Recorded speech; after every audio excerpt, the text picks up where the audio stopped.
ಕನ್ನಡಿನ ಸಮಸ್ತ ವೀಕ್ಷಕರಿಗೂ ಹಾಗೂ ಕನ್ನಡಿನ ಸಮಸ್ತ ಭಾವಿಕರಿಗೆ ಕಾಮಧೇನು ಲಾ ಕಡೆ ನಮಸ್ತೆ.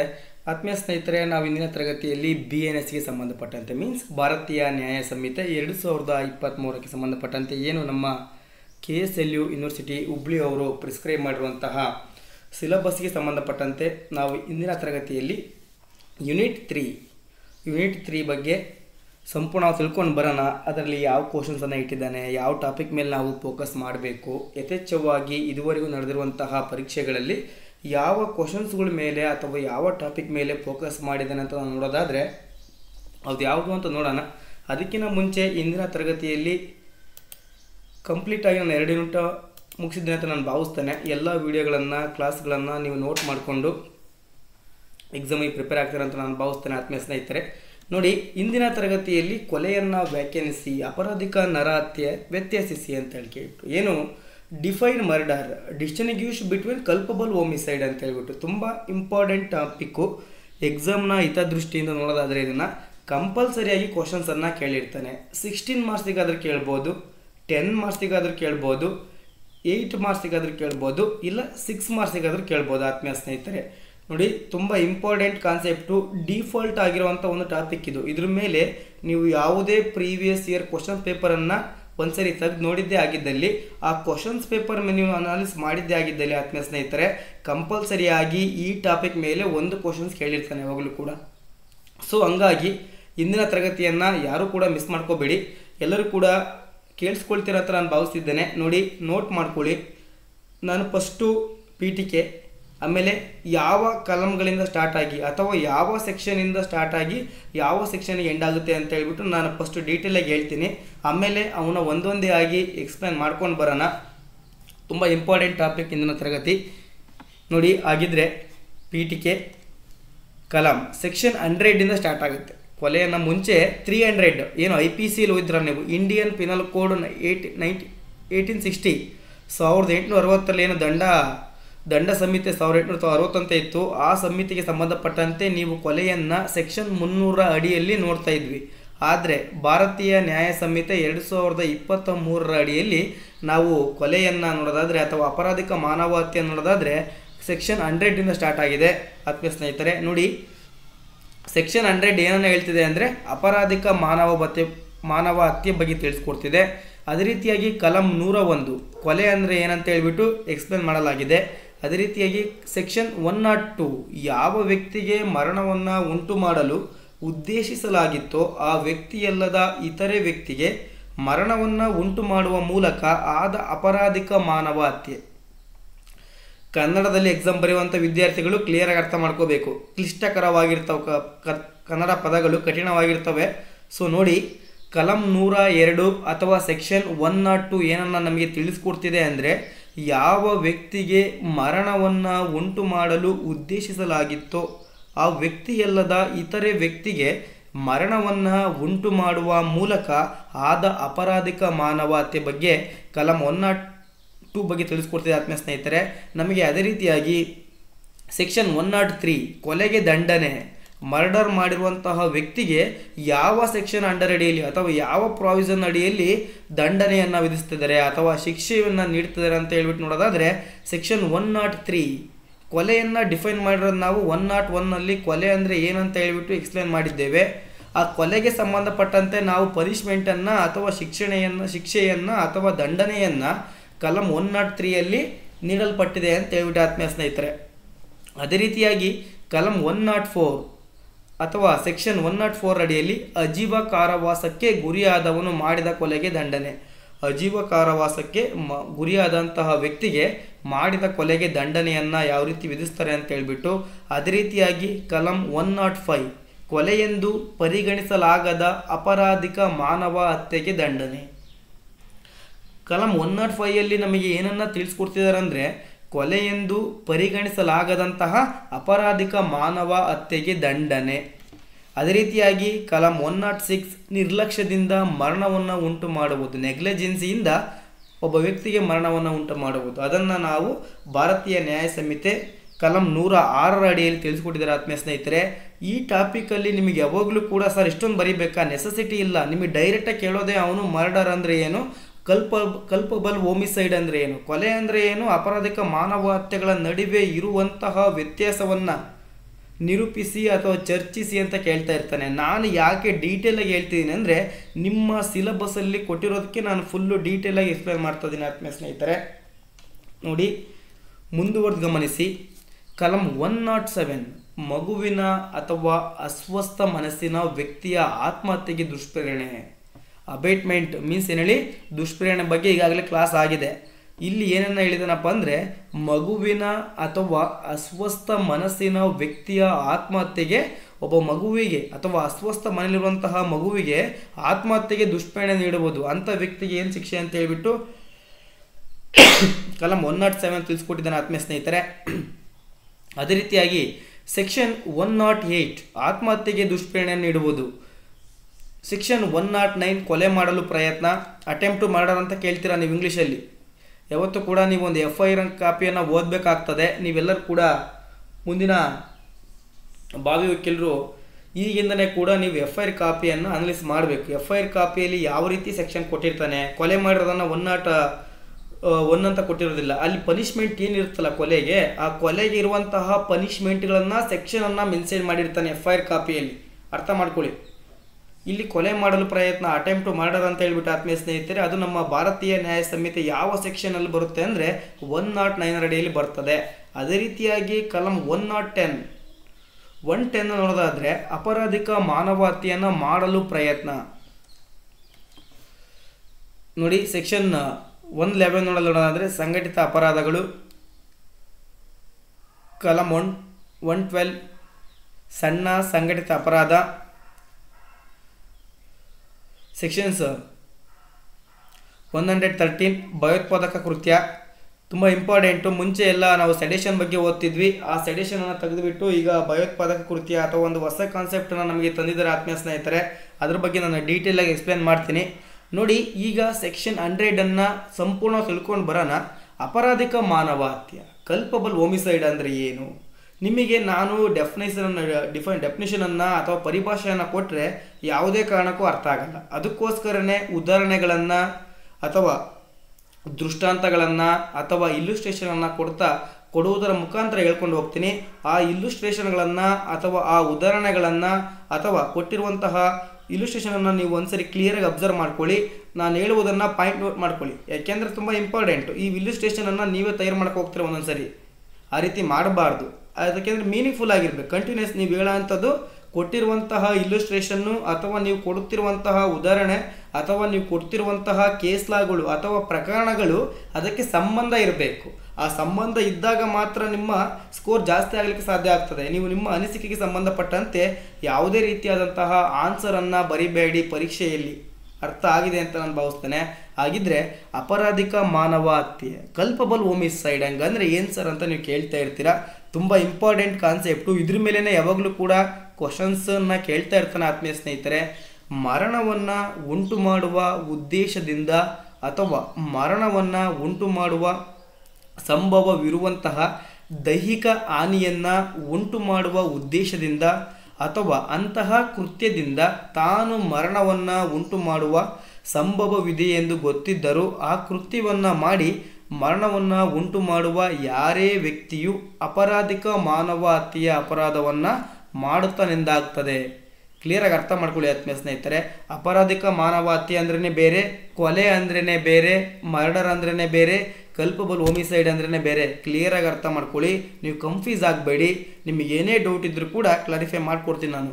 ಏನನ್ನ ಹೇಳ್ತಿದ್ದಾರೆ, ಅಪರಾಧಿಕ ಮಾನವ ಹತ್ಯೆ ಅಂದರೆ ಏನು ಅಥವಾ ಕಲ್ಪಬಲ್ ಹೋಮಿಸೈಡ್ ಅಂದರೆ ಏನಂತ ನಾವು ನೋಡೋದಾದರೆ, ಮರಣವನ್ನು ಒಬ್ಬ ವ್ಯಕ್ತಿಗೆ ಮರಣವನ್ನು ಉಂಟು ಮಾಡುವ ಉದ್ದೇಶದಿಂದ ಇಂಟೆನ್ಷನ್ ಇರಬೇಕು ಅವನಿಗೆ, ಅಥವಾ ಮರಣವನ್ನು ಉಂಟು ಮಾಡುವ ಸಂಭವವಿರುವಂತಹ ನಾನು ಮಾಡ್ತಿರುವಂಥ ಒಂದು ಕೃತ್ಯದಿಂದ ಅದರಿಂದ ಒಬ್ಬ ವ್ಯಕ್ತಿ ಸಾವನ್ನು ಒಪ್ತಾನೆ ಅಂತ ಹೇಳ್ಬಿಟ್ಟು ಗೊತ್ತಿದ್ದು ದೈಹಿಕ ಹಾನಿಯನ್ನು ಉಂಟು ಮಾಡುವ ಉದ್ದೇಶದಿಂದ ಅಥವಾ ಫಿಸಿಕಲಿ ಅಲ್ಟನ ಹಾನಿಯನ್ನು ಮಾಡುವುದರ ಮುಖಾಂತರ ಉದ್ದೇಶದಿಂದ ಅಥವಾ ಅಂತಹ ಕೃತ್ಯದಿಂದ ತಾನು ಮರಣವನ್ನು ಉಂಟು ಮಾಡುವ ಸಂಭವವಿದೆ ಎಂದು ಗೊತ್ತಿದ್ದರೂ ಸಹ ಒಬ್ಬ ವ್ಯಕ್ತಿ ಇನ್ನೊಬ್ಬ ವ್ಯಕ್ತಿಗೆ ಮಾಡುವಂತಹ ಕೃತ್ಯದಿಂದ, ನಾನು ಮಾಡ್ತಿರುವಂಥ ಕೃತ್ಯದಿಂದ ಆ ಇನ್ನೊಬ್ಬ ವ್ಯಕ್ತಿ ಸಾಯ್ತಾನೆ ಅಥವಾ ಮರಣವಂತಾನೆ ಅಂತ ಗೊತ್ತಿದ್ರೂ ಕೂಡ ಆ ಕೃತ್ಯವನ್ನು ಮಾಡಿ ಮರಣವನ್ನು ಉಂಟು ಮಾಡುವಂತಹ ಯಾರೇ ವ್ಯಕ್ತಿಯು ಅಂತಹ ಕೃತ್ಯವನ್ನು ಯಾರೇ ಮಾಡಿದ್ದಾಗಿದ್ದಲ್ಲಿ ಅದನ್ನು ನಾವು ಕಲ್ಪಬಲ್ ಹೋಮಿಸೈಡ್ ಅಥವಾ ಅಪರಾಧಿಕ ಮಾನವ ಹತ್ಯೆ ಅಪರಾಧ ಮಾಡಿದ್ದಾನೆ ಅಂತ ಹೇಳ್ಬಿಟ್ಟು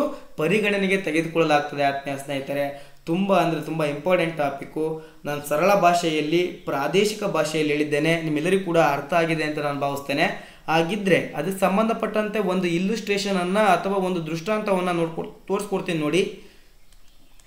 ಏನು ಮರಣವನ್ನು ಉಂಟು ಮಾಡುವ ಉದ್ದೇಶದಿಂದ ಅಥವಾ ಮರಣವನ್ನು ಉಂಟು ಮಾಡುವ ಸಂಭವವಿದೆ ಎಂಬುದು ಗೊತ್ತಿದ್ದರೂ, ಅಲ್ಲಿ ಕೊಟ್ಟಿರುವಂತಹ ಡೆಫಿನಿಷನನ್ನು ಇಲ್ಲುಸ್ಟ್ರೇಷನ್ ತಗೊಂಡು ಹೇಳ್ತಾ ಇದ್ದೀನಿ. ಮರಣವನ್ನು ಉಂಟು ಮಾಡುವ ಉದ್ದೇಶದಿಂದ ಅಥವಾ ಮರಣವನ್ನು ಉಂಟು ಮಾಡುವ ಸಂಭವವಿದೆ ಎಂಬುದು ಗೊತ್ತಿದ್ದರೂ ಎನ್ನುವ ಒಬ್ಬ ವ್ಯಕ್ತಿ ಏನು ಮಾಡ್ತಾನೆ ಅಂದರೆ ಏನು ಒಂದು ಗುಂಡಿಯ ಮೇಲೆ ಕಡ್ಡಿಗಳನ್ನು ಮತ್ತು ಹುಲ್ಲನ್ನು ಹರಡುತ್ತಾನೆ. ಗಟ್ಟಿ ನೆಲವೆಂದು ಭಾವಿಸಿ ಝೆಡ್ನು ಅದರ ಮೇಲೆ ಕಾಲಿಡುತ್ತಾನೆ, ಒಳಗೆ ಬೀಳುತ್ತಾನೆ ಮತ್ತು ಕೊಲ್ಲಲ್ಪಡುತ್ತಾನೆ. ಹೀಗೆ ಏನು ಅಪರಾಧಿಕ ಮಾನವ ಹತ್ಯೆಯನ್ನು ಮಾಡಿದ್ದನೆಂದಾಗ್ತದೆ. ಈ ಅರ್ಥ ಮಾಡ್ಕೊಳ್ಳಿ, ತುಂಬ ಸಿಂಪಲ್ ಆದಂತಹ ನಾನು ದೃಷ್ಟಾಂತವನ್ನು ಕೊಟ್ಟಿದ್ದೇನೆ. ಇಲ್ಲಿ ಎನ್ನುವ ಒಬ್ಬ ವ್ಯಕ್ತಿ ಏನು ಮಾಡ್ತಾನಪ್ಪ ಅಂದರೆ ಒಂದು ಗುಂಡಿ ಇರ್ತದೆ, ಆ ಗುಂಡಿಗೆ ಅವನು ಏನನ್ನು ಹಾಕಿರೋದಿಲ್ಲ, ಬರೀ ಕಡ್ಡಿಗಳನ್ನು ಹಾಕ್ಬಿಡ್ತಾನೆ, ಅದ್ರ ಮೇಲೆ ಹುಲ್ಲನ್ನು ಹಾಕ್ತಾನೆ. ಹುಲ್ಲನ್ನು ಹಾಕ್ಬಿಟ್ಟು ಮಾಮೂಲಿ ರೋಡ್ ಥರ ಅಂತ ಹೇಳ್ಬಿಟ್ಟು ಇನ್ನೊಬ್ಬ ವ್ಯಕ್ತಿ ಏನು ಮಾಡ್ತಾನೆ, ಝೆಡ್ ಎನ್ನುವ ಒಬ್ಬ ವ್ಯಕ್ತಿ ಗಟ್ಟಿ ನೆಲವೆಂದು ಭಾವಿಸಿ ಝೆಡ್ನು ಆ ಗುಂಡಿ ಮೇಲೆ ಇವನೇನು ಕಡ್ಡಿಗಳನ್ನು ಮತ್ತು ಹುಲ್ಲನ್ನು ಇಟ್ಟಿದ್ದಲ್ವಾ, ಆ ಕಡ್ಡಿ ಮತ್ತು ಹುಲ್ಲನ್ನು ಇಟ್ಟಿರೋದ್ರ ಮೇಲೆ ಝೆಡ್ ಎನ್ನುವ ವ್ಯಕ್ತಿ ಕಾಲನ್ನು ಇಡ್ತಾನೆ. ಗಟ್ಟಿ ನೆಲವೆಂದು ಹೇಳ್ಬಿಟ್ಟು ಅವನು ಅದ್ರ ಮೇಲೆ ನಡ್ಕೊಂಡು ಹೋಗ್ತಾನೆ. ಆದರೆ ಅಲ್ಲಿ ಕಾಲನ್ನು ಇಟ್ಟಿದ ತಕ್ಷಣ ಆ ಗುಂಡಿ ಒಳಗೆ ಝೆಡ್ ಎನ್ನುವ ವ್ಯಕ್ತಿ ಬೀಳ್ತಾನೆ, ಒಳಗೆ ಬೀಳ್ತಾನೆ ಮತ್ತು ಅದರೊಳಗೇನೆ ಅವನು ಸಾಯ್ತಾನೆ ಅಥವಾ ಕೊಲ್ಲಲ್ಪಡ್ತಾನೆ. ಹೀಗೆ ಏನು ಅಪರಾಧಿಕ ಮಾನವ ಹತ್ಯೆಯನ್ನು ಮಾಡಿದ್ದನೆಂದಾಗ್ತದೆ. ಈ ರೀತಿ ಮಾಡಿದಂತಹ ಕೃತ್ಯ ಎನ್ನುವ ವ್ಯಕ್ತಿಯನ್ನು ನಾವು ಯಾವ ಕೃತ್ಯವನ್ನು ಮಾಡಿದ್ದಾನೆಂದು ನಾವು ಭಾವಿಸ್ತೇವೆ ಅಂದರೆ ಆ ವ್ಯಕ್ತಿ ಕಲ್ಪಬಲ್ ಹೋಮಿಸೈಡ್ ಮಾಡಿದ್ದಾನೆ ಅಥವಾ ಅಪರಾಧಿಕ ಮಾನವ ಹತ್ಯೆಯನ್ನು ಮಾಡಿದ್ದಾನೆ ಅಂತ ಹೇಳ್ಬಿಟ್ಟು ಭಾವಿಸ್ತೀವಿ ಅಂತ ಹೇಳ್ಬಿಟ್ಟು ಆತ್ಮೀಯ ಸ್ನೇಹಿತರೆ, ಅವನಿಗೆ ಮುಂದುವರೆದು ಗಮನಿಸಿ. ಅದೇ ರೀತಿಯಾಗಿ ಇನ್ನೊಂದು ಇಲ್ಲುಸ್ಟ್ರೇಷನನ್ನು ನೋಡ್ಬೋದು. ಸುಮಾರು ಇಲ್ಲುಸ್ಟ್ರೇಷನನ್ನು ಕೊಟ್ಟಿದ್ದಾರೆ, ನಾನು ಸಿಂಪಲಾಗಿ ಅರ್ಥ ಮಾಡಿಸ್ಲಿಕ್ಕೆ ಟ್ರೈ ಮಾಡ್ತೀನಿ. ಇನ್ನೊಂದು ನೋಡಿ, ಝೆಡ್ನು ಒಂದು ಪೊದೆಯ ಮರೆಯಲಿದ್ದಾನೆ ಎಂಬುದು ಏನಿಗೆ ಗೊತ್ತಿರುತ್ತದೆ. ಝೆಡ್ ಎನ್ನುವ ವ್ಯಕ್ತಿ ಒಂದು ಪೊದೆ ಇರ್ತದೆ, ಆ ಪೊದೆ ಅಂದರೆ ಗೊತ್ತಾಗುತ್ತೆ, ಹಳ್ಳಿ ಭಾಷೆಯಲ್ಲಿ ನೀವೆಲ್ಲ ಕೂಡ ಹಳ್ಳಿ ವಿದ್ಯಾರ್ಥಿಗಳಾಗಿರೋದ್ರಿಂದ ಪೊದೆ ಅಂದರೆ ನಾನು ಹೇಳೋ ಅವಶ್ಯಕತೆ ಇಲ್ಲ, ಬಿಡಿಸಿ. ಸೊ ನೋಡಿ, ಝೆಡ್ ಅನ್ನು ಒಂದು ಪೊದೆಯ ಮರೆಯಲಿದ್ದಾನೆ, ಅದರ ಪೊದೆಯ ಹಿಂದೆಗಡೆ ಅಥವಾ ಮರೆಯಲ್ಲಿ ಬಚ್ಚಿಕೊಂಡಿದ್ದಾನೆ. ಏನಿಗೆ ಗೊತ್ತಿರ್ತದೆ ಝೆಡ್ಡು ಆ ಪೊದೆಯ ಮರೆಯಲಿದ್ದಾನೆ ಎಂಬುದು, ಆದರೆ ಬೀನಿಗೆ ಅದು ಗೊತ್ತಿರುವುದಿಲ್ಲ. ಝೆಡ್ನ ಮರಣವನ್ನು ಉಂಟು ಮಾಡಬೇಕೆಂಬ ಉದ್ದೇಶದಿಂದ ಅಥವಾ ಮರಣವನ್ನು ಉಂಟು ಮಾಡುವ ಸಂಭವವಿದೆ ಎಂಬುದು ಗೊತ್ತಿದ್ದರೂ ಬೀನನ್ನು ಆ ಪೊದೆಗೆ ಗುಂಡು ಹೊಡೆಯುವಂತೆ ಏನು ಪ್ರೇರೇಪಿಸ್ತಾನೆ. ಬೀನು ಗುಂಡು ಹೊಡೆಯುತ್ತಾನೆ ಮತ್ತು ಝೆಡ್ನನ್ನು ಕೊಲ್ತಾನೆ. ಇಲ್ಲಿ ಬೀನು ಕೊಲ್ಲಲ್ಪಟ್ಟಿದ್ದರೂ ಯಾವುದೇ ಅಪರಾಧದ ಬಗ್ಗೆ ತಪ್ಪಿತಸ್ಥನಾಗುವುದಿಲ್ಲ. ಆದರೆ ಏನಿಗೆ ಗೊತ್ತಿರ್ತದೆ ಝೆಡ್ನು ಆ ಪೊದೆಯ ಮರೆಯಲಿದ್ದಾನೆ ಅಂತ ಹೇಳ್ಬಿಟ್ಟು, ಪಾಪ ಬೀನಿಗೆ ಗೊತ್ತಿರೋದಿಲ್ಲ. ಗೊತ್ತಿರೋದ ವ್ಯಕ್ತಿಗೆ ಒಬ್ಬ ವ್ಯಕ್ತಿ ಆ ಮರಕ್ಕೆ ಏನು ಮಾಡ್ತಾನೆ, ಆ ಪೊದೆಗೆ ಗುಂಡು ಹೊಡೆಯುವಂತೆ ಏನು ಬೀನನ್ನು ಪ್ರೇರೇಪಿಸ್ತಾನೆ. ಆದ್ದರಿಂದ ಬೀನು ಗುಂಡನ್ನು ಹೊಡೆಯುತ್ತಾನೆ. ಆ ಗುಂಡನ್ನು ಹೊಡೆಯುವುದರ ಪ್ರಯುಕ್ತ ಝೆಡ್ಡನ್ನು ಕೊಲ್ತಾನೆ. ಆತ್ಮೀಯ ಸ್ನೇಹಿತರೆ, ಇಲ್ಲಿ ಬೀನು ಕೊಲ್ಲಲ್ಪಟ್ಟಿದ್ದರೆ ಯಾವುದೇ ಅಪರಾಧದ ಬಗ್ಗೆ ತಪ್ಪಿತಸ್ಥರಾಗುವುದಿಲ್ಲ, ಯಾಕೆಂದರೆ ಅವನಿಗೇನು ಗೊತ್ತಿರೋದಿಲ್ಲ ಆತ್ಮೀಯ ಸ್ನೇಹಿತರೆ. ಆದರೆ ಒಬ್ಬ ವ್ಯಕ್ತಿಗೆ ಅಲ್ಲಿ ಝೆಡ್ ಇದ್ದ ಅಂತ ಗೊತ್ತಿದ್ದು, ಸೊ ಅವನು ಮಾಡುವಂತಹ ಕೃತ್ಯದಿಂದ ಒಬ್ಬ ವ್ಯಕ್ತಿ ಸಾಯ್ತಾನೆ ಅಥವಾ ಮರಣ ಉಂಟಾಗುವ ಸಂಭವವಿದೆ ಎಂದು ಗೊತ್ತಿದ್ದರೂ ಕೂಡ ಇಂತಹ ಕೃತ್ಯವನ್ನು ಮಾಡಿದ್ದಾನೆ. ಸೊ ಆದ್ದರಿಂದ ಇವನು ಯಾವ ಕೃತ್ಯಕ್ಕೆ ಒಳಪಡ್ತಾನೆ ಅಂದರೆ ಕಲ್ಪಬಲ್ ಹೋಮಿಸೈಡ್ಗೆ ಅಥವಾ ಅಪರಾಧಿಕ ಮಾನವ ಹತ್ಯೆಯ ಅಪರಾಧವನ್ನು ಮಾಡಿದನಂತ ಆಗ್ತದೆ ಅಂತ ಹೇಳ್ಬಿಟ್ಟು ಅರ್ಥ ಆಗಿದೆ ಅಂತ ನಾನು ಭಾವಿಸ್ತೇನೆ. ಈ ಇಲ್ಲುಸ್ಟ್ರೇಷನನ್ನು ನಾನು ನೋಟ್ಸಲ್ಲಿ ಕೊಟ್ಟಿರ್ತೇನೆ, ಇನ್ನೊಂದು 2-3 ಅವನಿಗೆ ಬರ್ಕೊಳ್ಳಿ ಆತ್ಮೀಯ ಸ್ನೇಹಿತರೆ. ಈಗ ಓಕೆ ಸರ್, ಕಲ್ಪಬಲ್ ಹೋಮಿಸೈಡು ಮರ್ಡರ್ ಅಂದರೆ ಇಷ್ಟೇ ಬರೀಬೇಕಾಗ್ತದೆ. ನೀವು ಡೈರೆಕ್ಟಾಗಿ ಕ್ವಶನ್ಸನ್ನು ಕೇಳಿದರೆ ಸೆಕ್ಷನ್ 100, ಸೆಕ್ಷನ್ 101 ಅದಕ್ಕಿರುವಂಥ ಪನಿಷ್ಮೆಂಟ್ಗಳನ್ನು ಬರೆದ್ರೆ ಸಾಕಾಗ್ತದೆ. ಸಾರಿ, ಏನು ಸೆಕ್ಷನ್ 101 ಕೊಲೆ, ಮರ್ಡರ್ ಹಂಗಂದ್ರೆ ಏನು ಸರ್? ಇಲ್ಲಿ ನೋಡಿ, ಇಲ್ಲಿರುವಂತಹ ಕೊಟ್ಟಿರುವಂತಹ ನಮ್ಮ ಕಾನೂನಲ್ಲಿ ಡಿಫೈನ್ ಮಾಡಿರುವ ತರಹ ಒಬ್ಬ ವ್ಯಕ್ತಿ ಕೊಲೆಯನ್ನು ಮಾಡಿದರೆ ಅದು ಕೊಲೆ ಅಂತ ಹೇಳ್ಬಿಟ್ಟು ಕರೆಸ್ಕೊಳ್ತದೆ. ಹಾಗಿದ್ರೆ ಕೊಲೆ ಆಗಬೇಕಾದ್ರೆ ಏನೇನು ಆಗಿರ್ಬೇಕಂತ ನೋಡ್ಕೊಂಡು ಬರೋಣ. ಏನು ಭಾರತೀಯ ನ್ಯಾಯ ಸಂಹಿತೆ 2023 ಅಂಡರ್ ಸೆಕ್ಷನ್ 101 ಮರ್ಡರ್ ಬಗ್ಗೆ ತಿಳಿಸ್ಕೊಡ್ತದೆ ನಮಗೆ.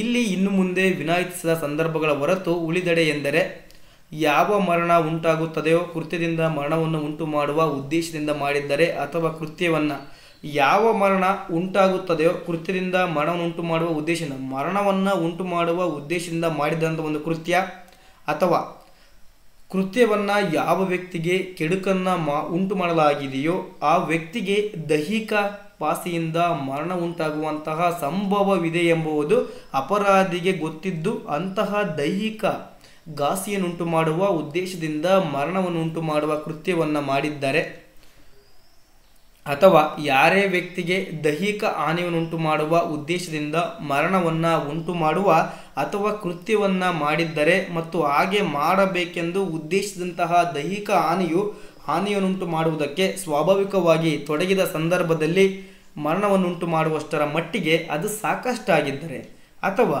ಯಾವುದೇ ಕೃತ್ಯವು ಶೀಘ್ರ ಅಪಾಯಕಾರಿಯಾದಾಗಿದ್ದು ಅದು ಬಹುಮಟ್ಟಿಗೆ ಮರಣವನ್ನುಂಟು ಮಾಡಿಯೇ ತೀರುವುದೆಂಬುದು, ಅಥವಾ ಅಂತಹ ದೈಹಿಕ ಹಾನಿಯಿಂದ ಮರಣವನ್ನುಂಟು ಮಾಡುವ ಸಂಭವವಿದೆ ಎಂಬುದು ಅಂತಹ ಕೃತ್ಯವನ್ನು ಮಾಡುವ ವ್ಯಕ್ತಿಗೆ ಗೊತ್ತಿದ್ದರೂ ಮತ್ತು ಮರಣವನ್ನುಂಟು ಮಾಡುವ ಅಥವಾ ಮೇಲೆ ಹೇಳಿದಂತಹ ಹಾನಿಯನ್ನುಂಟು ಮಾಡುವ ಸಂಭವನೀಯ ಹೊಣೆಗೀಡಾಗಲು ಯಾವುದೇ ಸರಿಯಾದ ಕಾರಣ ಕೊಡದೆ ಅಂತಹ ಕೃತ್ಯವನ್ನು ಮಾಡಿದರೆ ಆ ಅಪರಾಧಿಕ ಮಾನವ ಹತ್ಯೆಯು ಕೊಲೆ ಎನ್ನಿಸ್ತದೆ ಅಂತೇಳ್ಬಿಟ್ಟು ಆತ್ಮೀಯ ಸ್ನೇಹಿತರೆ ಅರ್ಥ ಆಗಿದೆ ಅಂತ ನಾನು ಭಾವಿಸ್ತೇನೆ. ಕನ್ನಡದ ಪದಗಳು ಕ್ಲಿಷ್ಟಕರವಾಗಿರ್ತದೆ ಅಥವಾ ನಿಮಗೆ ಅರ್ಥ ಆಗೋದಿಲ್ಲ. ನೀವು ಇದುವರೆಗೂ ಡಿಗ್ರಿಯಲ್ಲಿ ಓದ್ಕೊಂಡು ಬಂದಿರೋದು ಅಥವಾ PUCಯಲ್ಲಿ ಓದ್ಕೊಂಡು ಬಂದಿರುವಂಥ ವರ್ಡ್ಗಳು ನಿಮಗೆ ಏನು ಆಡು ಭಾಷೆಯಲ್ಲಿ ಡೈರೆಕ್ಟಾಗಿ ಅರ್ಥ ಆಗ್ತದೆ. ಆದರೆ ಕಾನೂನು ವಿಷಯಗಳಿಗೆ ಸಂಬಂಧಪಟ್ಟಂತೆ ಕೆಲವೊಂದು ಪದಗಳನ್ನು ಕಾನೂನಿಗೆ ಅನುಸಾರವಾಗಿ ರಚಿಸ್ತಿರ್ತಾರೆ ಆತ್ಮೀಯ ಸ್ನೇಹಿತರೆ. ನೋಡಿ, ಫಸ್ಟ್ ಒನ್ ಏನನ್ನು ಹೇಳ್ತಿದ್ದಾನಂದರೆ, ಅವನು ಯಾವ ಮರಣ ಉಂಟಾಗ್ತದೆಯೋ, ಮರಣ ಯಾವ ಸಂದರ್ಭದಲ್ಲಿ ಮರಣ ಉಂಟಾಗ್ತದೆ ಅಲ್ವಾ, ಆ ಕೃತ್ಯದಿಂದ ಮರಣವನ್ನು ಉಂಟು ಮಾಡುವ ಉದ್ದೇಶದಿಂದ ಅವನು ಮರಣವನ್ನು ಮಾಡಲೇಬೇಕಂತ ಹೇಳಿಬಿಟ್ಟು ಅಂತಹ ಇಂಟೆನ್ಷನನ್ನು, ನೀವೀಗಾಗಲೇ ಆಕ್ಟರ್ಸ್ ರಿಯಸ್ಸು ಮೆನ್ಸ್ ರಿಯಸ್ಸನ್ನು ಓದ್ಕೊಂಡು ಬಂದಿದ್ದೀರಾ, ಅಂತಹ ಉದ್ದೇಶವನ್ನು ಇಟ್ಕೊಂಡು ಮಾಡಿದ್ದೇ ಆಗಿದ್ದಲ್ಲಿ ಅಥವಾ ಅಂತಹ ಕೃತ್ಯವನ್ನು ಯಾವ ವ್ಯಕ್ತಿಗೆ ಕೆಡುಕನ್ನು ಮಾಡಲಾಗಿರುತ್ತಲ್ವ, ಒಬ್ಬ ವ್ಯಕ್ತಿ ಇನ್ನೊಬ್ಬ ವ್ಯಕ್ತಿಗೆ ಕೆಡುಕನ್ನು ಮಾಡುವ ಉದ್ದೇಶದಿಂದ ಅಥವಾ ಆ ವ್ಯಕ್ತಿಗೆ ದೈಹಿಕ ಘಾಸಿಯಿಂದ ಫಿಸಿಕಲಿ ಏನಾದ್ರು ಮಾಡಬೇಕಂತ ಹೇಳಿಬಿಟ್ಟು ಅಂತಹ ಸಂದರ್ಭದಲ್ಲಿ ಮರಣ ಉಂಟಾಗುವ ಸಂಭವವಿದೆ ಎಂದು ಅಪರಾಧಿಗೆ ಗೊತ್ತಿದ್ದು ಸಹ ಅಂತಹ ದೈಹಿಕ ಘಾಸಿಯನ್ನುಂಟು ಮಾಡುವ ಉದ್ದೇಶದಿಂದ ಮರಣವನ್ನು ಉಂಟು ಮಾಡುವ ಕೃತ್ಯವನ್ನು ಮಾಡಿದ್ದರೆ ಅದು ಕೂಡ ಕೊಲೆ ಅನಿಸ್ಕೊಳ್ತದೆ. ಅಥವಾ ಯಾರೇ ವ್ಯಕ್ತಿಗೆ ದೈಹಿಕ ಹಾನಿಯನ್ನುಂಟು ಮಾಡುವ, ದೈಹಿಕ ಘಾಸಿಯಿಂದ ಅಲ್ಲದೇನೆ ಅಥವಾ ಯಾರೇ ವ್ಯಕ್ತಿಗೆ ದೈಹಿಕವಾಗಿ ಫಿಸಿಕಲ್ ಆಗಿ ಆ ವ್ಯಕ್ತಿಗೆ ಹಾನಿಯನ್ನುಂಟು ಮಾಡುವ ಉದ್ದೇಶದಿಂದ ಮರಣವನ್ನು ಉಂಟು ಮಾಡುವ ಅಥವಾ ಕೃತ್ಯವನ್ನು ಮಾಡಿದ್ದರೆ ಮತ್ತು ಹಾಗೆ ಮಾಡಬೇಕೆಂದು ಉದ್ದೇಶಿಸಿದಂತಹ ದೈಹಿಕ ಹಾನಿಯನ್ನುಂಟು ಮಾಡುವುದಕ್ಕೆ ಸ್ವಾಭಾವಿಕವಾಗಿ ತೊಡಗಿದ ಸಂದರ್ಭದಲ್ಲಿ ಮರಣವನ್ನು ಉಂಟು ಮಾಡುವಷ್ಟರ ಮಟ್ಟಿಗೆ ಅದು ಸಾಕಷ್ಟಾಗಿದ್ದರೆ ಅದು ಕೂಡ ಕೊಲೆ ಎನಿಸ್ಕೊಳ್ತದೆ ಆತ್ಮೀಯ ಸ್ನೇಹಿತರೆ. ಅದೇ ರೀತಿಯಾಗಿ ಕೊನೆಯದಾಗಿ, ಯಾವುದೇ ಕೃತ್ಯವು ಶೀಘ್ರ ಅಪಾಯಕಾರಿಯಾದಾಗಿದ್ದು ಅದು ಬಹುಮಟ್ಟಿಗೆ ಮರಣವನ್ನು ಉಂಟು ಮಾಡಿಯೇ ತೀರುವುದೆಂಬುದು. ನೋಡಿ, ಒಬ್ಬ ವ್ಯಕ್ತಿ ಮಾಡ್ತಿರುವಂಥ ಕೃತ್ಯ ಅದು ಶೀಘ್ರ ಅಪಾಯಕಾರಿಯಾಗದಾಗಿದ್ದು ಅದು ಬಹುಮಟ್ಟಿಗೆ ಮರಣವನ್ನು ಉಂಟು ಮಾಡಿಯೇ ತೀರುವುದೆಂಬುದು ಗೊತ್ತಿದ್ದು ಅಥವಾ ಅಂತಹ ದೈಹಿಕ ಹಾನಿಯಿಂದ ಮರಣ ಉಂಟು ಮಾಡುವ ಸಂಭವವಿದೆ ಎಂಬುದು ಕೂಡ ಅಂಥ ವ್ಯಕ್ತಿಗೆ ಗೊತ್ತಿದ್ದು ಸಹ ಅಂತಹ ಕೃತ್ಯವನ್ನು ಮಾಡುವ ವ್ಯಕ್ತಿಗೆ ಗೊತ್ತಿದ್ದರೆ ಮತ್ತು ಮರಣವನ್ನು ಉಂಟು ಮಾಡುವ ಅಥವಾ ಮೇಲೆ ಹೇಳಿದಂತಹ ಹಾನಿಯನ್ನುಂಟು ಮಾಡುವ ಸಂಭವನೀಯ ಹೊಣೆಗೀಡಾಗಲು ಯಾವುದೇ ಸರಿಯಾದ ಕಾರಣ ಕೊಡದೆ ಅಂತಹ ಕೃತ್ಯವನ್ನು ಮಾಡಿದರೆ ಅದನ್ನು ನಾವು ಆ ಅಪರಾಧಿಕ ಮಾನವ ಹತ್ಯೆಯು ಕೊಲೆ ಎನಿಸಿಕೊಳ್ತದೆ ಅಂತ ಹೇಳ್ಬಿಟ್ಟು ಇದಕ್ಕೆ ನಾವು ಕೊಲೆ ಅಂತ ಕರಿತೀವಿ. ನೀವು ಕೊಲೆ ಅಂತ ಕೇಳಿದರೆ ಇಷ್ಟು ಪಾಯಿಂಟ್ಗಳನ್ನು ಬರೀಬೇಕಾಗ್ತದೆ ಕಂಪಲ್ಸರಿಯಾಗಿ. ಓಕೆ, ಹಾಗಿದ್ರೆ ಮುಂದುವರೆದು ಗಮನಿಸಿ.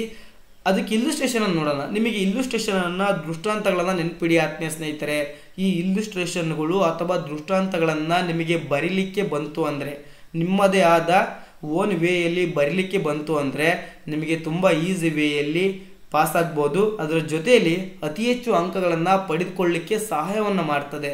ಈ ದೃಷ್ಟಾಂತ ಎಂಬುವುದು ಒಂದು ಪ್ರಕರಣ ಇದ್ದಾಗೆ ಅಥವಾ ಒಂದು ಕೇಸ್ ಲಾ ಇದ್ದಂಗೆ. ಸೊ ಯಾರೂ ಕೂಡ ನೆಗ್ಲೆಕ್ಟ್ ಮಾಡಬೇಡಿ. ನೋಡಿ, ಇಲ್ಲಿ ಫಸ್ಟ್ ಒನ್ನ ಇಲ್ಲುಸ್ಟ್ರೇಷನ್ ನೋಡೋದಾದರೆ, ಝೆಡ್ನನ್ನು ಕೊಲ್ಲುವ ಉದ್ದೇಶದಿಂದ ಏನು ಅವನಿಗೆ ಗುಂಡು ಹೊಡೆಯುತ್ತಾನೆ. ಏನು ಮಾಡ್ತಾನೆ, ಒಬ್ಬ ವ್ಯಕ್ತಿ ಝೆಡ್ನನ್ನು ಕೊಲ್ಲುವ ಉದ್ದೇಶದಿಂದ ಏನು ಅವನಿಗೆ ಗುಂಡನ್ನು ಹೊಡೆಯುತ್ತಾನೆ, ಪರಿಣಾಮವಾಗಿ ಝೆಡ್ನು ಸಾಯುತ್ತಾನೆ, ಏನು ಕೊಲೆ ಮಾಡಿದ್ದಾನೆ. ಇಲ್ಲಿ ಸಿಂಪಲ್ ಮೀನಿಂಗು. ಈಗ ಅಪರಾಧಿಕ ಮಾನವ ಹತ್ಯೆವೆಲ್ಲ ಆದರೆ ಒಂದು ಸ್ವಲ್ಪ ಟ್ವಿಸ್ಟ್ ಇತ್ತು ದೃಷ್ಟಾಂತಗಳು ಅಥವಾ ಇಲ್ಲುಸ್ಟ್ರೇಷನ್ನು. ಇಲ್ಲಿನಂತಹ ದೃಷ್ಟಾಂತಗಳು ತುಂಬ ಈಸಿ ವೇಲಿದ್ದಾವೆ. ಈ ಅರ್ಥ ಮಾಡ್ಕೊಳ್ಳಿ. ಝೆಡ್ ಅನ್ನು ಕೊಲ್ಲುವ ಉದ್ದೇಶದಿಂದ ಏನ್ ಮಾಡ್ತಾನೆ, ಝೆಡ್ ಎನ್ನುವ ವ್ಯಕ್ತಿಗೆ ಗುಂಡನ್ನು ಹೊಡೆಯುತ್ತಾನೆ. ಆ ಗುಂಡನ್ನು ಹೊಡೆಯುವುದರ ಪರಿಣಾಮವಾಗಿ ಝೆಡ್ ಏನಾಗ್ತಾನೆ, ಝೆಡ್ನು ಮರಣವಂತಾನೆ ಅಥವಾ ಸಾಯುತ್ತಾನೆ. ಇದಕ್ಕೆ ಈ ಗುಂಡನ್ನು ಹೊಡೆದಿರುವ ಪರಿಣಾಮವಾಗಿ ಕೊಲೆಯನ್ನು ಮಾಡಿದ್ದಾನೆ ಅಂತ ಹೇಳ್ಬಿಟ್ಟು ಪರಿಗಣನೆ ಮಾಡಲಾಗಿದೆ ಅಂತ ಹೇಳ್ಬಿಟ್ಟು ಆತ್ಮೀಯ ಸ್ನೇಹಿತರೆ. ಸೊ ಹಾಗಿದ್ರೆ ಮುಂದುವರೆದು ಗಮನಿಸಿ. ಇನ್ನೊಂದು ದೃಷ್ಟಾಂತವನ್ನು ನೋಡೋದಾದ್ರೆ, ಯಾವುದೇ ಕಾರಣವಿಲ್ಲದೆಯೇ ಮದ್ದು ತುಂಬಿದ ಬಂದೂಕನ್ನು ಜನಸಮೂಹಕ್ಕೆ ಆರಿಸಿ ಅದರಲ್ಲಿ ಒಬ್ಬನನ್ನು ಕೊಲ್ತಾನೆ. ಯಾರೇ ನಿರ್ದಿಷ್ಟ ವ್ಯಕ್ತಿಯನ್ನ ಕೊಲ್ಲುವ ಪೂರ್ವ ನಿಶ್ಚಿತ ಸಂಚನ್ನ ಮಾಡದಿರಬಹುದಾಗಿದ್ದರೂ ಕೊಲೆ ಮಾಡಿದ್ದಕ್ಕಾಗಿ ತಪ್ಪಿತಸ್ಥನಾಗ್ತಾನೆ. ಇಲ್ಲಿ ಮಾಡ್ತಾನೆ, ಇಲ್ಲಿ ಒಬ್ಬ ವ್ಯಕ್ತಿ ಏನು ಮಾಡ್ತಾನಪ್ಪ ಅಂದರೆ, ಯಾವುದೇ ಕಾರಣ ಇರೋದಿಲ್ಲ. ಇವನಿಗೆ ಮಾಡ್ತಾನೆ, ಇವನು ಇಂಟೆನ್ಷನ್ ಇಂಥ ವ್ಯಕ್ತಿನೇ ಕೊಲೆ ಮಾಡ್ಬೇಕಂತ ಇವನ ಕಾನ್ಸೆಪ್ಟಲ್ಲಿ ಇರೋದಿಲ್ಲ. ಇವನು ಸುಮ್ಮನೆ ಬಂದೂಕಿರ್ತದೆ, ಆ ಬಂದೂಕನ್ನು ಜನಸಮೂಹ ಇರೋದ್ರಲ್ಲಿ ಆ ಬಂದೂಕಿನಿಂದ ಒಂದು ಗುಂಡನ್ನು ಆರಿಸ್ತಾನೆ. ಆ ಗುಂಡನ್ನು ಆರಿಸಿದವರ ಪರಿಣಾಮವಾಗಿ ಜನಸಮೂಹದಲ್ಲಿರುವಂತಹ ಒಬ್ಬ ವ್ಯಕ್ತಿ ಮರಣವನ್ನು ಹೊಂತಾನೆ ಆತ್ಮೀಯ ಸ್ನೇಹಿತರೆ. ಆದರೆ ನಮ್ಮ ಕಾನೂನು ಏನು ಹೇಳ್ತಪ್ಪ ಅಂದರೆ, ಪೂರ್ವ ನಿಶ್ಚಿತ ಸಂಚನ್ನ ಮಾಡಿರಬಹುದಾಗಿದ್ದರೂ ಕೂಡ ಆ ವ್ಯಕ್ತಿ ಮಾಡಿದ್ದರ ಕೃತ್ಯದಿಂದ ಒಬ್ಬ ವ್ಯಕ್ತಿ ಮರಣವನ್ನು ಹೊಂದಿದ್ದಾನೆ ಅಥವಾ ಆ ವ್ಯಕ್ತಿ ಸತ್ತಿದ್ದಾನೆ. ಸೊ ಹಂಗಾಗಿ ಇಲ್ಲಿ ಉದ್ದೇಶವನ್ನ ಇಂಟೆನ್ಷನ್ ಇಲ್ಲದೆ ಇದ್ರೂ ಕೂಡ ಆ ವ್ಯಕ್ತಿ ಮಾಡಿರುವಂತಹ ಕೃತ್ಯ ಕೊಲೆಗೆ ಕಾರಣವಾಗಿರ್ತದೆ. ಸೊ ಹಂಗಾಗಿ ಇಲ್ಲಿ ಕೊಲೆ ಮಾಡಿದ್ದಕ್ಕಾಗಿ ತಪ್ಪಿತಸ್ಥನಾಗಿ ಮಾಡಲಾಗಿರ್ತದೆ ಅಂತ ಹೇಳ್ಬಿಟ್ಟು ಆತ್ಮೀಯ ಸ್ನೇಹಿತರೆ ಅರ್ಥ ಆಗಿದೆ ಅಂತ ನಾನು ಭಾವಿಸ್ತೇನೆ. ಹಾಗಿದ್ರೆ ಮುಂದುವರೆದು ಗಮನಿಸಿ. ಅದಕ್ಕೆ ಕೆಲವೊಂದು ಅಪವಾದಗಳನ್ನು ಕೊಟ್ಟಿದ್ದಾರೆ. ಎಕ್ಸೆಪ್ಷನ್ ಕೂಡ ನಾವು ಓದಬೇಕಾಗ್ತದೆ, ತುಂಬ ಇಂಪಾರ್ಟೆಂಟು. ಎಕ್ಸಾಮಲ್ಲಿ ನಿಮ್ಮ ಕೈಲಿ ಬರೀಲಿಕ್ಕಾಗಿದ್ರು ಕೂಡ ಇವೆಲ್ಲ ಕೂಡ ನೆನಪಿರಬೇಕು ನಿಮಗೆ. ಮುಂದೆ AEB ಎಕ್ಸಾಮನ್ನು ಬರೀಬೇಕಾಗ್ತದೆ. ಅಂತಹ ಸಂದರ್ಭದಲ್ಲಿ ಇವೆಲ್ಲ ಕೂಡ ಇಂಪಾರ್ಟೆಂಟ್ ಆಗ್ತದೆ. ನೋಡಿ, ಎಕ್ಸೆಪ್ಷನ್ಸ್ 1 ಅನ್ನು ನೋಡೋದಾದರೆ, ಅಪರಾಧಿಯು ತನ್ನ ದೇಹದ ಅಥವಾ ಸ್ವತ್ತಿನ ಖಾಸಗಿಯ ಪ್ರತಿರಕ್ಷೆಯ ಅಧಿಕಾರವನ್ನು ಸದ್ಭಾವನೆಯಿಂದ ಚಲಾಯಿಸುವಾಗ ಪೂರ್ವಾಲೋಚನೆ ಇಲ್ಲದೆ ಮತ್ತು ಅಂತಹ ರಕ್ಷಣೆ ಬಗ್ಗೆ ಅವಶ್ಯವಾದಕ್ಕಿಂತ ಹೆಚ್ಚು ಹಾನಿಯನ್ನು ಉಂಟು ಮಾಡುವ ಉದ್ದೇಶವಿಲ್ಲದೆ ತನಗೆ ಕಾನೂನಿನಿಂದ ಪ್ರದತ್ತವಾದಂತಹ ಅಧಿಕಾರವನ್ನು ಮೀರಿ ಮತ್ತು ಯಾವ ವ್ಯಕ್ತಿಯ ವಿರುದ್ಧ ಅಂತಹ ರಕ್ಷಣೆಯ ಅಧಿಕಾರವನ್ನು ಚಲಾಯಿಸುತ್ತಿದ್ದಾನೆಯೋ ಆ ವ್ಯಕ್ತಿಯ ಮರಣವನ್ನು ಉಂಟು ಮಾಡಿದರೆ ಅಂತಹ ಅಪರಾಧಿಕ ಮಾನವತೆಯು ಕೊಲೆ ಎನ್ನಿಸುವುದಿಲ್ಲ. ಒಬ್ಬ ವ್ಯಕ್ತಿ ಇನ್ನೊಬ್ಬ ವ್ಯಕ್ತಿಯನ್ನು ಹೊಡೆದಾಡುವ ಸಂದರ್ಭ ಇರ್ಬೋದು ಅಥವಾ ಕೊಲೆ ಮಾಡುವ ಸಂದರ್ಭದಲ್ಲಿರ್ಬೋದು, ಒಬ್ಬ ವ್ಯಕ್ತಿ ತನ್ನ ಸ್ವತ್ತಿನ ಖಾಸಗಿ ಪ್ರತಿರಕ್ಷೆಯ ತನ್ನ ಅಧಿಕಾರವನ್ನು ಕಾನೂನಿನ ಮುಖಾಂತರ ನೀಡಲ್ಪಟ್ಟಿರುವಂತಹ ಅಧಿಕಾರವನ್ನು ಚಲಾಯಿಸಿ ಮಾಡಿದ್ದೇ ಆಗಿದ್ದಲ್ಲಿ ಅಂತಹ ಕೃತ್ಯ ಒಮ್ಮೆ ಏನಿಸ್ಕೊಳ್ತದೆ ಅಂದರೆ ಮರಣವನ್ನು ಉಂಟು ಮಾಡಿದರೆ ಅಂತಹ ಕೃತ್ಯವು ಅಪರಾಧಿಕ ಮಾನವೀಯತೆಯು ಕೊಲೆ ಅನ್ನಿಸುವುದಿಲ್ಲ ಅಂತ ಹೇಳ್ಬಿಟ್ಟು ತುಂಬ ಇಂಪಾರ್ಟೆಂಟು, ನೆನಪಿರಲಿ. ನೀವು ಯಾವಾಗಲೂ ಕೂಡ ಸೆಲ್ಫ್ ಡಿಫೆನ್ಸನ್ನು ತಗೋಬಹುದು. ಅದು ಯಾವ ಸಂದರ್ಭದಲ್ಲಿ ಅಂದರೆ, ಅದು ಕಾನೂನಿನ ಅನುಗುಣವಾಗಿ ನೀವು ಅಂತಹ ಕೃತ್ಯವನ್ನು ಮಾಡೋ ಸಂದರ್ಭದಲ್ಲಿ ತಗೊಂಡಿದ್ದೇ ಆಗಿದ್ದಲ್ಲಿ ಒಂದು ವೇಳೆ ಮರಣ ಉಂಟಾಗಿದ್ರೂ ಕೂಡ ನಿಮಗೆ ಎಕ್ಸೆಪ್ಷನಲ್ಲಿ ನೀವು ಇದು ಮಾಡ್ಕೋಬೋದಾಗಿದೆ. ಬಟ್ ಯಾವಾಗಲೂ ಕೂಡ ಬರ್ಡನ್ ಆಫ್ ಪ್ರೂಫ್ ನಮ್ಮ ಮೇಲೆ ಇರ್ತದೆ. ಸೊ ಯಾಕೆ ಮಾಡಿದ್ದೆ ಅಂತ ಹೇಳ್ಬಿಟ್ಟು ಎರಡನೇ ನೋಡಿ, ಎಕ್ಸೆಪ್ಷನ್ 2. ಅಪರಾಧಿಯು ಹಠಾತ್ ಜಗಳದಿಂದುಂಟಾದ ಆವೇಶದ ಭರದಲ್ಲಿ ಆದ ಹಠಾತ್ ಹೊಡೆದಾಟದಲ್ಲಿ ಪೂರ್ವಾಲೋಚನೆ ಇಲ್ಲದೆಯೇ ಮತ್ತು ಅನುಚಿತ ಅವಕಾಶವನ್ನು ಬಳಸಿಕೊಳ್ಳದೆಯೇ ಅಥವಾ ಕ್ರೂರ ಅಥವಾ ಅಸಾಧಾರಣ ರೀತಿಯಲ್ಲಿ ವರ್ತಿಸದೆಯೇ ಅಪರಾಧಿಕ ಮಾನವತೆಯನ್ನು ಮಾಡಿದರೆ ಅದು ಕೊಲೆ ಎಂದಾಗುವುದಿಲ್ಲ. ಸೊ ಇದರಲ್ಲೂ ಕೂಡ ಅಂತಹ ಹಠಾತ್ ಹೊಡೆದಾಟದಲ್ಲಿ ಪೂರ್ವಾಲೋಚನೆ ಇಲ್ಲದೆಯೇ ಮತ್ತು ಅನುಚಿತ ಅವಕಾಶವನ್ನು ಬಳಸಿಕೊಳ್ಳದೆಯೇ ಅಥವಾ ಕ್ರೂರ ಅಥವಾ ಅಸಾಧಾರಣ ರೀತಿಯಲ್ಲಿ ವರ್ತಿಸದೆಯೇ ಅಪರಾಧಿಕ ಮಾನವತೆಯನ್ನು ಮಾಡಿದರೆ ಅದು ಕೊಲೆ ಆಗುವುದಿಲ್ಲ ಅಂತ ಹೇಳ್ಬಿಟ್ಟು ಆತ್ಮೀಯ ಸ್ನೇಹಿತರೆ. ಹಾಗಿದ್ರೆ ಮುಂದುವರೆದು ಗಮನಿಸಿ. ಯಾವ ವ್ಯಕ್ತಿಗೆ ಮರಣವನ್ನು ಉಂಟು ಮಾಡಲು ಉದ್ದೇಶಿಸಲಾಗಿತ್ತು? ಸೆಕ್ಷನ್ 102 ಅನ್ನು ನಾನು ಹೇಳ್ತಿರೋದೀಗ ಪಾಯಿಂಟ್ ನೋಟ್ ಮಾಡ್ಕೊಳ್ಳಿ. ಯಾವ ವ್ಯಕ್ತಿಗೆ ಮರಣವನ್ನು ಉಂಟು ಮಾಡಲು ಉದ್ದೇಶಿಸಲಾಗಿತ್ತೋ ಆ ವ್ಯಕ್ತಿಯಲ್ಲದ ಇತರೆ ವ್ಯಕ್ತಿಗೆ ಮರಣವನ್ನು ಉಂಟು ಮಾಡುವ ಮೂಲಕ ಆದ ಅಪರಾಧಿಕ ಮಾನವಹತ್ಯೆ. Culpable homicide by causing death of persons other than persons whose death was intended. ಬರ್ಕೊಳ್ಳಿ. Culpable homicide by causing death of person other than persons whose death was intended. ಹಂಗಂದ್ರೆ ಯಾವ ವ್ಯಕ್ತಿಗೆ ಮರಣವನ್ನು ಉಂಟು ಮಾಡಲು ಉದ್ದೇಶಿಸಲಾಗಿತ್ತೋ ಆ ವ್ಯಕ್ತಿಯಲ್ಲದ ಇತರೆ ವ್ಯಕ್ತಿಗೆ ಮರಣವನ್ನು ಉಂಟು ಮಾಡುವ ಮೂಲಕ ಆದ ಅಪರಾಧಿಕ ಮಾನವಹತ್ಯೆ. ಸಿಂಪಲ್ ಆಗಿ ಹೇಳ್ತೀನಿ, ಕ್ಲಿಯರ್ ಆಗಿ ಅರ್ಥ ಮಾಡ್ಕೊಳ್ಳಿ. ಒಬ್ಬ ವ್ಯಕ್ತಿ B ಅನ್ನ ಕೊಲೆ ಮಾಡ್ಬೇಕು ಅಂತ ಅಂದ್ಕೊಂಡಿರ್ತಾನೆ. ಆದರೆ ಅವನು ಮಾಡಿರುವಂತಹ ಒಂದು ಕೃತ್ಯದಿಂದ C ಮರಣ ಹೊಂತಾನೆ. ಇದನ್ನೇ ನಾವು ಸೆಕ್ಷನ್ 102 ಅಲ್ಲಿ ಹೇಳಿದ್ವಿ. ಸಿಂಪಲ್ ಆಗಿ ನಾನು ಹೇಳಿದ್ದೇನೆ. ಆದರೆ ಡಿಫೈನ್ ಅಥವಾ ಪರಿಭಾಷೆ ನೋಡ್ಕೊಂಡು ಬರೋಣ. ಅಲ್ಲಿ ಮೀನಿಂಗ್ ಅಂತ ಏನಂತ ಕೊಟ್ಟಿದ್ದಾರೆ ಅಂತ ನೋಡೋದಾದರೆ, ವ್ಯಕ್ತಿಯು ಮರಣವನ್ನು ಉಂಟು ಮಾಡುವ ಉದ್ದೇಶದಿಂದ ಅಥವಾ ಮರಣವನ್ನು ಉಂಟು ಮಾಡುವ ಸಂಭವವಿದೆ ಎಂಬುದು ಗೊತ್ತಿದ್ದರೂ ಯಾವುದೇ ಕೃತ್ಯವನ್ನು ಮಾಡುವ ಮೂಲಕ ಯಾವ ವ್ಯಕ್ತಿಗೆ ಮರಣವನ್ನು ಉಂಟು ಮಾಡಲು ತಾನು ಉದ್ದೇಶಿಸಿರಲಿಲ್ಲವೋ ಅಥವಾ ಮರಣ ಉಂಟಾಗುವ ಸಂಭವವಿದೆ ಎಂಬುದು ತನಗೆ ಗೊತ್ತಿರಲಿಲ್ಲವೋ ಆ ಯಾರೇ ವ್ಯಕ್ತಿಗೆ ಮರಣವನ್ನು ಉಂಟು ಮಾಡಿ ಅಪರಾಧಿಕ ಮಾನವ ಹತ್ಯೆಯನ್ನು ಮಾಡಿದರೆ ಆ ಅಪರಾಧಿಯು ಮಾಡಿದಂತಹ ಅಪರಾಧಿಕ ಮಾನವ ಹತ್ಯೆಯು ಆ ಅಪರಾಧಿಯು ಯಾವ ವ್ಯಕ್ತಿಗೆ ಮರಣವನ್ನು ಉಂಟು ಮಾಡಬೇಕೆಂದು ಉದ್ದೇಶಿಸಿದ್ದಾನೋ ಅಥವಾ ಯಾವ ವ್ಯಕ್ತಿಗೆ ಮರಣವನ್ನು ಉಂಟಾಗುವ ಸಂಭವವಿದೆ ಎಂದು ಗೊತ್ತಿದೆಯೋ ಆ ವ್ಯಕ್ತಿಗೆ ಮರಣವನ್ನು ಉಂಟು ಮಾಡಿದ್ದರೆ ಯಾವ ಬಗೆಯದಾಗಿರ್ತಿತ್ತೋ ಆ ಬಗೆಯದೇ ಆಗಿರ್ತದೆ ಎಂದು ಅರ್ಥೈಸ್ತಕ್ಕದ್ದು. ಏನು ಈ ಮೀನಿಂಗ್ ಏನಪ್ಪ ಅಂದರೆ, ಏನು ಒಬ್ಬ ವ್ಯಕ್ತಿ ಬಿಯನ್ನು ಕೊಲೆ ಮಾಡಬೇಕು ಅಂದ್ಕೊಳ್ತಾನೆ, ಆ ಗುರಿಯಿಂದ ಇವನು ಸೀನನ್ನು ಕೊಲೆ ಮಾಡ್ತಾನೆ. ಸೊ ಇವನು ಯಾವ ರೀತಿಯ ಕೊಲೆ ಮಾಡಿದ್ದಕ್ಕೆ ಗುರಿಗೆ ಹೊಣೆಗಾರನ ಆಗ್ತಿದ್ದನೋ, ಸೊ ಅಂತಹ ವ್ಯಕ್ತಿ ಸೀನನ್ನು ಕೊಲೆ ಮಾಡಿದ್ರಿಂದ ಅದೇ ರೀತಿಯಾಗಿ ಅರ್ಥೈಸಲಾಗುತ್ತದೆ ಅಂತ ಹೇಳ್ಬಿಟ್ಟು ಆತ್ಮೀಯ ಸ್ನೇಹಿತರೆ. ಹಾಗಿದ್ರೆ ಮುಂದುವರೆದು ಗಮನಿಸಿ. 103 ಕೊಲೆಗೆ ದಂಡನೆ, ಪನಿಷ್ಮೆಂಟ್ ಆಫ್ ಮರ್ಡರ್. ತುಂಬ ಇಂಪಾರ್ಟೆಂಟು, ಮೋಸ್ಟ್ ಇಂಪಾರ್ಟೆಂಟು, ತುಂಬ ಅಂದರೆ ತುಂಬ ಇಂಪಾರ್ಟೆಂಟು. ಇದನ್ನು ಕೂಡ ನೀವು ಹೈಲೈಟ್ಸ್ ಮಾಡಬೇಕಾಗ್ತದೆ.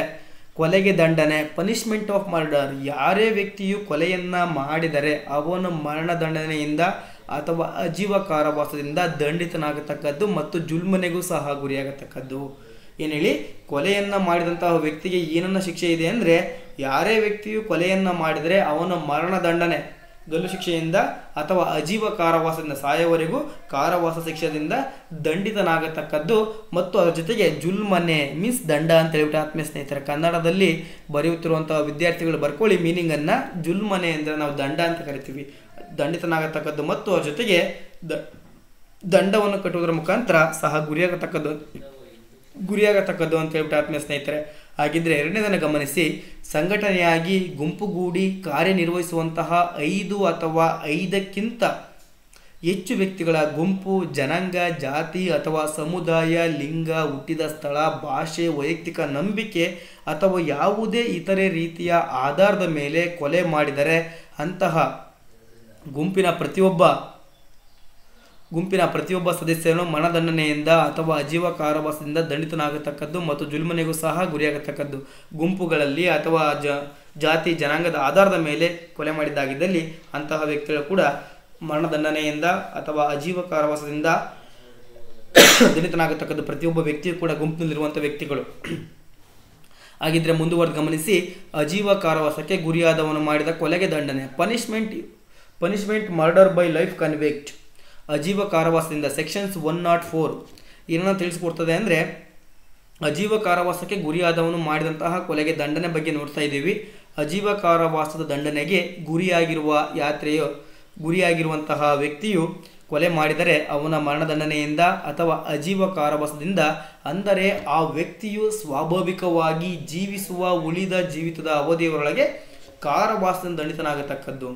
ಅಜೀವ ಕಾರಾವಾಸ ಅಂದರೆ ಮೀನಿಂಗ್ ಅಂತ ತಿಳಿಸ್ಕೊಟ್ಟಿದ್ದಾರೆ ಆತ್ಮೀಯ ಸ್ನೇಹಿತರೆ. ಅಜೀವ ಕಾರಾವಾಸ ಅಂದರೆ ನೀವು ಯಾವತ್ತು ನಿಮಗೆ ನ್ಯಾಯಾಲಯದಿಂದ ವರ್ಡಿಕ್ಟ್ ಅಥವಾ ಒಂದು ತೀರ್ಪು ಬರ್ತದೆ ಅಲ್ವೋ, ಅಜೀವ ಕಾರಾವಾಸಕ್ಕೆ ನಿಮ್ಮನ್ನು ಗುರಿಪಡಿಸಲಾಗಿದೆ ಅಂತ ಹೇಳ್ಬಿಟ್ಟು ಆವತ್ತಿನಿಂದ ನಿಮ್ಮ ಜೀವಮಾವಧಿ ಎಷ್ಟು ಉಳಿದಿದೆಯಲ್ವಾ, ಅಜೀವ ಕಾರಾವಾಸಿ ಉಳಿದ ಜೀವಿತ ಅವಧಿಯವರೊಳಗೆ ಕಾರಾವಾಸದೊಳಗೆ ಇರಬೇಕಾಗ್ತದೆ. ನೀವು ಅದನ್ನೇ ನಾವು ಅಜೀವ ಕಾರಾವಾಸ ಅಂತ ಹೇಳ್ಬಿಟ್ಟು ಕರೆಯಲಾಗಿದೆ ಅಂತ ಹೇಳ್ಬಿಟ್ಟು ಆತ್ಮೀಯ ಸ್ನೇಹಿತರೆ. ಹಾಗಿದ್ರೆ ಮುಂದುವರೆದು ಗಮನಿಸಿ. ಕಲಂ 105 ಕೊಲೆಯೆಂದು ಪರಿಗಣಿಸಲಾಗದ ಅಪರಾಧಿಕ ಮಾನವ ಹತ್ಯೆಗೆ ದಂಡನೆ.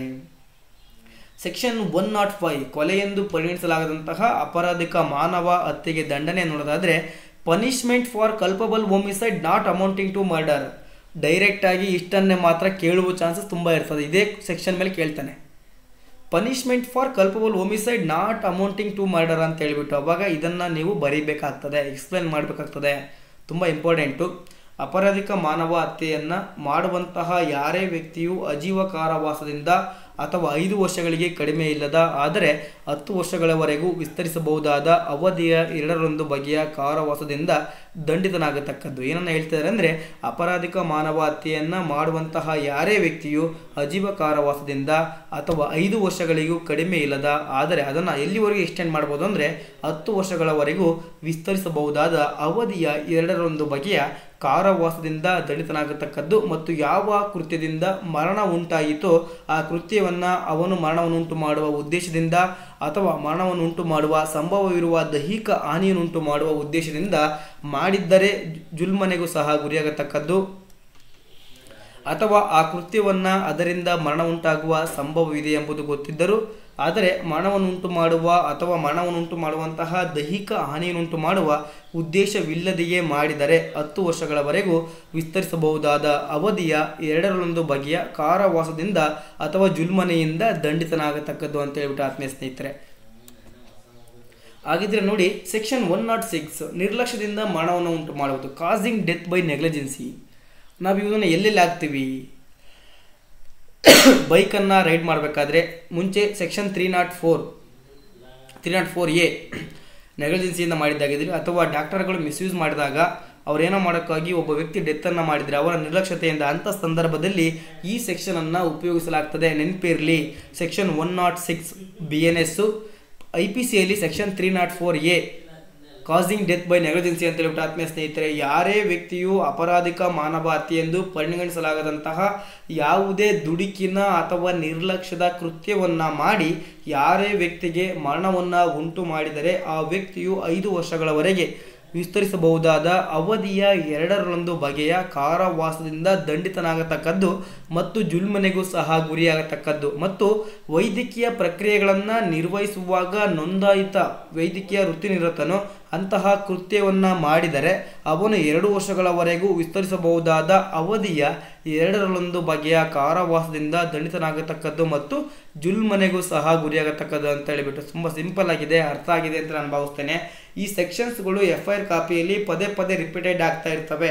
ನೀವು ರ್ಯಾಶ್ ಡ್ರೈವಿಂಗ್ ಮಾಡಿ ಬಂದುಬಿಟ್ಟು ನಿಮ್ಮ ರ್ಯಾಶ್ ಡ್ರೈವಿಂಗಿಂದ ಒಬ್ಬ ವ್ಯಕ್ತಿ ಸಾವನ್ನು ಒಪ್ಪಿದರೆ ಅಥವಾ ಹಾಸ್ಪಿಟ್ಲಲ್ಲಿರುವಂತಹ ಡಾಕ್ಟರ್ಗಳ ಎಡವಟ್ಟಿನಿಂದ ಅಥವಾ ಅವರ ನಿರ್ಲಕ್ಷ್ಯತೆಯಿಂದ ಒಬ್ಬ ವ್ಯಕ್ತಿ ಸಾವನ್ನು ಅನುಭವಿಸಿದಾಗಿದ್ದಲ್ಲಿ ಅಂತಹ ಸಂದರ್ಭದಲ್ಲಿ ಅವರಿಗೂ ಕೂಡ ಈ ಸೆಕ್ಷನ್ ಅಂಡರ್ ಅಡಿಯಲ್ಲಿ ಅಥವಾ ಈ ಪ್ರಾವಿಷನ್ ಅಂಡರ್ ಅಡಿಯಲ್ಲಿ ಶಿಕ್ಷೆಗೆ ಗುರಿಪಡಿಸಬಹುದಾಗಿದೆ. ನೆನಪಿರಲಿ ನಿಮ್ಮೆಲ್ಲರಿಗೂ ಕೂಡ. ಅದೇ ರೀತಿಯಾಗಿ ಕಲಂ 107 ಮಗುವಿನ ಅಥವಾ ಅಸ್ವಸ್ಥ ಮನಸ್ಸಿನ ವ್ಯಕ್ತಿಯ ಆತ್ಮಹತ್ಯೆಗೆ ದುಷ್ಪ್ರೇರಣೆ, abetment of suicide of child or persons of unsound mind. ಯಾವುದೇ ಮಗುವು, ಯಾರೇ ಅಸ್ವಸ್ಥ ಮನಸ್ಸಿನ ವ್ಯಕ್ತಿಯು, ಯಾರೇ ಸನ್ನಿಡದ ಬುದ್ಧಿಭ್ರಮಣೆಯಾದಂತಹ ವ್ಯಕ್ತಿಯು ಅಥವಾ ಕುಡಿದು ಯಾರೇ ವ್ಯಕ್ತಿಯು ಆತ್ಮಹತ್ಯೆ ಮಾಡಿಕೊಂಡಾಗ ಆ ಆತ್ಮಹತ್ಯೆಗೆ ದುಷ್ಪ್ರೇರಣೆ ನೀಡುವ ಅಮಲಿನಲ್ಲಿರುವಂತಹ ಆ ಯಾರೇ ವ್ಯಕ್ತಿಯು ಮರಣದಂಡನೆಯಿಂದ ಅಥವಾ ಅಜೀವ ಕಾರಾವಾಸದಿಂದ ಅಥವಾ 10 ವರ್ಷಗಳವರೆಗೂ ಮೀರಿದ ಅವಧಿಯ ಕಾರಾವಾಸದಿಂದ ದಂಡಿತನಾಗತಕ್ಕದ್ದು ಮತ್ತು ಜುಲ್ಮನೆಗೂ ಸಹ ಗುರಿಯಾಗತಕ್ಕದ್ದು. ಮಗುವಿನ ಅಥವಾ ಅಸ್ವಸ್ಥ ಮನಸ್ಸಿನ ವ್ಯಕ್ತಿಯ ಆತ್ಮಹತ್ಯೆಗೆ ದುಷ್ಪ್ರೇರಣೆ ನೀಡುವುದು, ಒಬ್ಬ ವ್ಯಕ್ತಿಗೆ ತಾನು ಮಾಡ್ತಿರುವಂಥ ಕೃತ್ಯ ಗೊತ್ತಿಲ್ಲದೆ ಇದ್ದರೆ ಅಥವಾ ಕುಡಿದಿರುವಂಥ ಒಬ್ಬ ವ್ಯಕ್ತಿಗೆ ಅಂಥ ಸಂದರ್ಭದಲ್ಲಿ ಆ ವ್ಯಕ್ತಿಗಳಿಗೆ ಆತ್ಮಹತ್ಯೆಗೆ ದುಷ್ಪ್ರೇರಣೆ ನೀಡುವ ಅಮಲಿರುವಂತಹ ಯಾರೇ ವ್ಯಕ್ತಿಯು ಮರಣದಂಡನೆಯಿಂದ ಅಥವಾ ಅಜೀವ ಕಾರಾವಾಸದಿಂದ ಅಥವಾ 10 ವರ್ಷಗಳವರೆಗೂ ಮೀರದ ಅವಧಿಯ ಕಾರಾವಾಸದಿಂದ ದಂಡಿತನಾಗತಕ್ಕದ್ದು. ಅದರ ಜೊತೆಗೆ ದಂಡವನ್ನು ಸಹ ವಿಧಿಸಲಿಕ್ಕೆ ಗುರಿ ಆಗ್ತಾನೆ ಅಂತ ಹೇಳ್ಬಿಟ್ಟು ಆತ್ಮೀಯ ಸ್ನೇಹಿತರೆ ಮುಂದುವರೆದು ಗಮನಿಸಿ. ಆತ್ಮಹತ್ಯೆಗೆ ದುಷ್ಪ್ರೇರಣೆ, ಅಬೈಟ್ಮೆಂಟ್ ಆಫ್ ಸೂಸೈಡ್, ತುಂಬ ಇಂಪಾರ್ಟೆಂಟ್ ಸೆಕ್ಷನ್ನು. 108 ಆತ್ಮಹತ್ಯೆಗೆ ದುಷ್ಪ್ರೇರಣೆ, ಯಾರೇ ವ್ಯಕ್ತಿಯು ಆತ್ಮಹತ್ಯೆ ಮಾಡಿಕೊಂಡಾಗ ಹಾಗೆ ಆತ್ಮಹತ್ಯೆ ಮಾಡಿಕೊಳ್ಳಲು ದುಷ್ಪ್ರೇರಣೆ ನೀಡುವ ಯಾರೇ ವ್ಯಕ್ತಿಯು 10 ವರ್ಷಗಳವರೆಗೂ ವಿಸ್ತರಿಸಬಹುದಾದ ಅವಧಿಯ 2 ಬಗೆಯ ಕಾರಾವಾಸದಿಂದ ದಂಡಿತನಾಗತಕ್ಕದ್ದು ಮತ್ತು ಜುಲ್ಮನೆಗೂ ಸಹ ಗುರಿಯಾಗತಕ್ಕದ್ದು. ಯಾವುದೇ ಒಬ್ಬ ವ್ಯಕ್ತಿಗೆ ನೀವು ಆತ್ಮಹತ್ಯೆಯನ್ನು ಮಾಡಿಕೊಳ್ಳಿಕ್ಕೆ ದುಷ್ಪ್ರೇರಣೆಯನ್ನು ನೀಡಿದ್ದೇ ಆಗಿದ್ದಲ್ಲಿ ಅಥವಾ ಪ್ರಚೋದನೆಯನ್ನು ನೀಡಿದ್ದೇ ಆಗಿದ್ದಲ್ಲಿ ಅಂತಹ ಕೃತ್ಯವು ಅಪರಾಧವಾಗ್ತದೆ.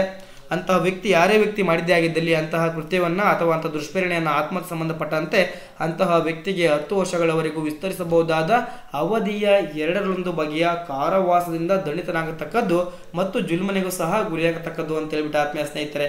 ಹಾಗಿದ್ರೆ ಸೆಕ್ಷನ್ 109 ಕೊಲೆ ಮಾಡಲು ಪ್ರಯತ್ನ, ಅಟೆಂಪ್ಟ್ ಟು ಮರ್ಡರ್, ತುಂಬ ಇಂಪಾರ್ಟೆಂಟು. ಈ ಕಾನ್ಸೆಪ್ಟ್ ಕೂಡ ತುಂಬ ರಿಪೀಟೆಡ್ ಆಗಿರ್ತದೆ ಯಾವತ್ತೂ ಕೂಡ. ಈ ಸೆಕ್ಷನ್ ಇದೆಯಲ್ಲ, ಈ ಸೆಕ್ಷನ್ಸ್ ಕೂಡ ತುಂಬ ರಿಪೀಟೆಡ್ ಆಗ್ತಾ ಇರ್ತದೆ. ಅಟೆಂಪ್ಟ್ ಟು ಮರ್ಡರ್, ಯಾವ ಕೃತ್ಯವನ್ನು ಯಾವ ಉದ್ದೇಶದಿಂದ ಅಥವಾ ತಿಳುವಳಿಕೆಯಿಂದ ಮತ್ತು ಯಾವ ಪರಿಸ್ಥಿತಿಗಳಲ್ಲಿ ಮಾಡಿದಾಗ ಆ ಕೃತ್ಯದಿಂದ ಮರಣ ಉಂಟು ಮಾಡಿದ್ದಕ್ಕಾಗಿ ಕೊಲೆಯ ಬಗ್ಗೆ ತಪ್ಪಿತಸ್ಥನಾಗುತ್ತಿದ್ದಾನೋ ಅಂತಹ ಯಾವುದೇ ಕೃತ್ಯವನ್ನು ಅಂತಹ ಉದ್ದೇಶದಿಂದ ಅಥವಾ ತಿಳುವಳಿಕೆಯಿಂದ ಮತ್ತು ಆ ಪರಿಸ್ಥಿತಿಗಳಲ್ಲಿ ಮಾಡುವಂತಹ ಯಾರೇ ವ್ಯಕ್ತಿಯು 10 ವರ್ಷಗಳವರೆಗೆ ವಿಸ್ತರಿಸಬಹುದಾದ ಅವಧಿಯ 2 ಬಗೆಯ ಕಾರಾವಾಸದಿಂದ ದಂಡಿತನಾಗತಕ್ಕದ್ದು ಮತ್ತು ಜುಲ್ಮನೆಗೂ ಸಹ ಗುರಿಯಾಗತಕ್ಕದ್ದು ಮತ್ತು ಅಂತಹ ಕೃತ್ಯದಿಂದ ಯಾರೇ ವ್ಯಕ್ತಿಗೆ ಗಾಯ ಉಂಟಾದರೆ ಅಪರಾಧಿಯು ಅಜೀವ ಕಾರಾವಾಸಕ್ಕೆ ಅಥವಾ ಈ ಹಿಂದೆ ಹೇಳಿರುವಂತಹ ದಂಡನೆಗೆ ಗುರಿಯಾಗತಕ್ಕದ್ದು ಅಂತ ಹೇಳ್ಬಿಟ್ಟು ಆತ್ಮೀಯ ಸ್ನೇಹಿತರೆ. ನೋಡಿ, ಭಾಷಾ ಅವರೇ ಕೇಳಿಸ್ಕೊಳ್ತೀರಾ ಅಂತ ನಾನು ಭಾವಿಸಿದ್ದೇನೆ. ಬೊಬೆ ಅವರೇ ಅರ್ಥ ಆಗ್ತಿದೆ ನಮ್ಮ ನಿಮಗೆ ನಾನು ಮಾತಾಡ್ತಿರುವಂತಹ ಶೈಲಿ ಅರ್ಥ ಆಗ್ತಿದೆ ಕಾನ್ಸೆಪ್ಟು? ಓಕೆ, ಹಾಗಿದ್ರೆ ಮುಂದುವರಿಯೋಣ.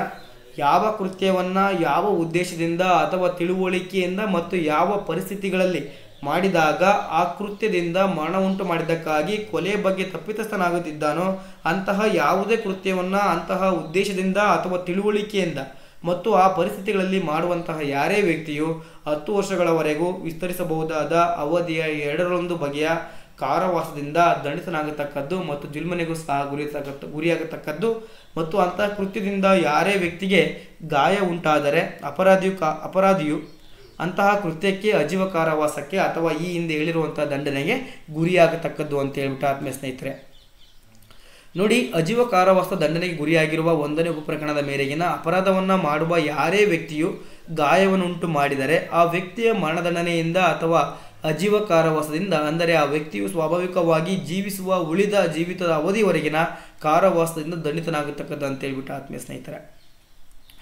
ಇದು ಅರ್ಥ ಆಗಲ್ಲ ನಿಮಗೆ ಮೀನಿಂಗ್ಗಳು. ಈಗ ಇಲ್ಲಸ್ಟ್ರೇಷನ್ ಅನ್ನು ಹೇಳ್ತಾ ಇದ್ದೀನಿ, ಇದಕ್ಕೆ ಕ್ಲಿಯರಾಗಿ ಅರ್ಥ ಆಗುತ್ತೆ ಯೋಚನೆ ಮಾಡಿದ್ರಲ್ಲಿ. ಯಾವ ಸನ್ನಿವೇಶಗಳಲ್ಲಿ ಮರಣ ಉಂಟಾದರೆ ಏನು ಕೊಲೆ ತಪ್ಪಿತಸ್ಥನಾಗುತ್ತಾನೋ ಆ ಸನ್ನಿವೇಶಗಳಲ್ಲಿ ಏನು ಝೆಡ್ನನ್ನು ಕೊಲ್ಲುವ ಉದ್ದೇಶದಿಂದ ಅವನ ಕಡೆಗೆ ಗುಂಡು ಹಾರಿಸುತ್ತಾನೆ, ಏನು ಈ ಪ್ರಕರಣದ ಮೇರೆಗೆ ದಂಡನೆ ಗುರಿಯಾಗ್ತಾನೆ. ಅರ್ಥ ಮಾಡ್ಕೊಳ್ಳಿ ಆತ್ಮೀಯ ಸ್ನೇಹಿತರೆ. ಯಾವ ಸನ್ನಿವೇಶಗಳಲ್ಲಿ ಮರಣ ಉಂಟಾದರೆ ಏನು ಕೊಲೆಯ ತಪ್ಪಿತಸ್ಥನಾಗ್ತಾನೋ ಆ ಸನ್ನಿವೇಶಗಳಲ್ಲಿ ಏನು ಮಾಡ್ತಾನೆ, ಝೆಡ್ನನ್ನು ಕೊಲ್ಲುವ ಉದ್ದೇಶದಿಂದ ಅವನ ಕಡೆಗೆ ಗುಂಡು ಹಾರಿಸ್ತಾನೆ. ಏನು ಆ ಗುಂಡು ಹಾರಿಸಿದ್ರ ಪರಿಯುಕ್ತವಾಗಿ ಕೊಲೆಯನ್ನು ಮಾಡಿದ್ದಾನೆ ಅಂತ ಹೇಳಿಬಿಟ್ಟು ಪರಿಗಣಿಸಲಾಗಿದೆ ಅಂತ ಹೇಳ್ಬಿಟ್ಟು ಆತ್ಮೀಯ ಸ್ನೇಹಿತರೆ ಏನು ಈ ಪ್ರಕರಣದ ಮೇರೆಗೆ ದಂಡನೆಗೆ ಗುರಿಯಾಗ್ತಾನೆ. ಇನ್ನೊಂದು ಇಲಿಸ್ಟ್ರೇಷನ್ ಅನ್ನು ನೋಡಿ. ಎಳೆಯ ವಯಸ್ಸಿನ ಮಗುವಿಗೆ ಮರಣವನ್ನುಂಟು ಮಾಡಬೇಕೆಂಬ ಉದ್ದೇಶದಿಂದ ಏನ ಮಗುವನ್ನು ನಿರ್ಜನ ಪ್ರದೇಶದಲ್ಲಿ ಬಿಟ್ಟು ಬರ್ತಾನೆ, ಆ ಮಗುವಿಗೆ ಮರಣ ಉಂಟಾಗದಿದ್ದರೂ ಏನು ಪ್ರಕರಣದಲ್ಲಿ ಪರಿಭಾಷಿಸಿದ ಅಪರಾಧವನ್ನು ಮಾಡಿದನೆಂದಾಗ್ತದೆ. ಪಾಪ ಎಳೆಯ ವಯಸ್ಸಿನ ಮಗುವಿಗೆ ಮರಣ ಉಂಟು ಮಾಡಬೇಕೆಂಬ ಉದ್ದೇಶದಿಂದ ಏನು ಮಾಡ್ತಾನೆ, ಆ ಸಣ್ಣ ಮಗುವನ್ನು ಒಂದು ನಿರ್ಜನವಾದ ಪ್ರದೇಶದಲ್ಲಿ, ಯಾರು ಇಲ್ಲದೆ ಇರುವಂತಹ ಒಂದು ನಿರ್ಜನವಾದ ಪ್ರದೇಶದಲ್ಲಿ ಬಿಟ್ಟು ಬರ್ತಾನೆ ಆ ಮಗುವನ್ನು. ತದನಂತರ ಆ ಮಗುವಿಗೆ ಮರಣ ಉಂಟಾಗದಿದ್ದರೂ ಸಹ ಅವನೇನು ಮಾಡ್ತಾನೆ, ಅವನ ಇಂಟೆನ್ಷನ್ ಏನಿರ್ತದೆ, ಆ ಮಗು ಸಾಯ್ಬೇಕಂತ ಇರ್ತದೆ. ಆದರೆ ಅಲ್ಲಿ ಬಿಟ್ಟು ಬಂದಿರೋ ಪ್ರದೇಶದಲ್ಲಿ ಒಂದು ವೇಳೆ ಆ ಮಗುವು ಮರಣ ಉಂಟಾಗದಿದ್ದರೂ ಸಹ ಒಬ್ಬ ವ್ಯಕ್ತಿಯನ್ನು ಈ ಪ್ರಕರಣದಲ್ಲಿ ಪರಿಭಾಷಿಸಿದಂತಹ ಅಪರಾಧ ಮಾಡಿದ್ದಾನೆ ಅಂತ ಹೇಳಿಬಿಟ್ಟು ಪರಿಗಣನೆಗೆ ತೆಗೆದುಕೊಳ್ಳಲಾಗ್ತದೆ ಅಂತ ಹೇಳ್ಬಿಟ್ಟು ಆತ್ಮೀಯ ಸ್ನೇಹಿತರೆ. ಸೊ ಮುಂದುವರೆದು ಗಮನಿಸಿ. ಸೆಕ್ಷನ್ 110 ಅಪರಾಧಿಕ ಮಾನವ ಹತ್ಯೆಯನ್ನು ಮಾಡಲು ಪ್ರಯತ್ನ. ಈಗ ಅಟೆಂಪ್ಟ್ ಟು ಮರ್ಡರ್ ಬಗ್ಗೆ ನಾವು 109 ಓದಿದ್ವಿ. ಈಗ ಅಪರಾಧಿಕ ಮಾನವ ಹತ್ಯೆಯನ್ನು ಮಾಡಲು ಪ್ರಯತ್ನ, attempt to commit culpable homicide. Sections 110 ಯಾವ ಕೃತ್ಯವನ್ನು ಯಾವ ಉದ್ದೇಶದಿಂದ ಅಥವಾ ತಿಳುವಳಿಕೆಯಿಂದ ಮತ್ತು ಯಾವ ಸನ್ನಿವೇಶಗಳಲ್ಲಿ ಮಾಡಿದರೆ, ಕ್ಲಿಯರಾಗಿ ಅರ್ಥ ಮಾಡ್ಕೊಳ್ಳಿ.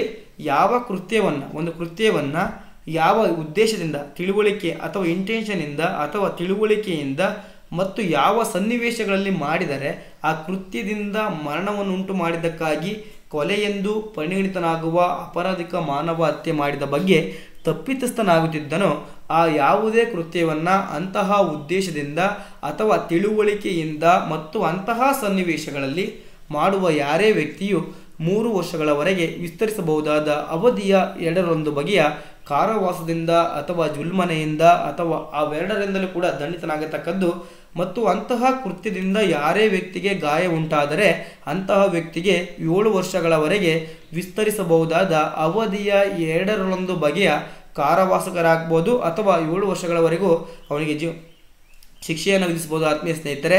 ಇದಲ್ಲದೆ ಅದರ ಜೊತೆಗೆ ದಂಡವನ್ನು ಸಹ ವಿಧಿಸ್ಬೋದು ಅಂತ ಹೇಳ್ಬಿಟ್ಟು ಆತ್ಮೀಯ ಸ್ನೇಹಿತರೆ. ಇದನ್ನು ನಾವು ಅಪರಾಧಿಕ ಮಾನವ ಹತ್ಯೆಯನ್ನು ಮಾಡಲು ಪ್ರಯತ್ನ ಅಥವಾ attempt to commit culpable homicide ಅಂತ ಕರಿತೀವಿ.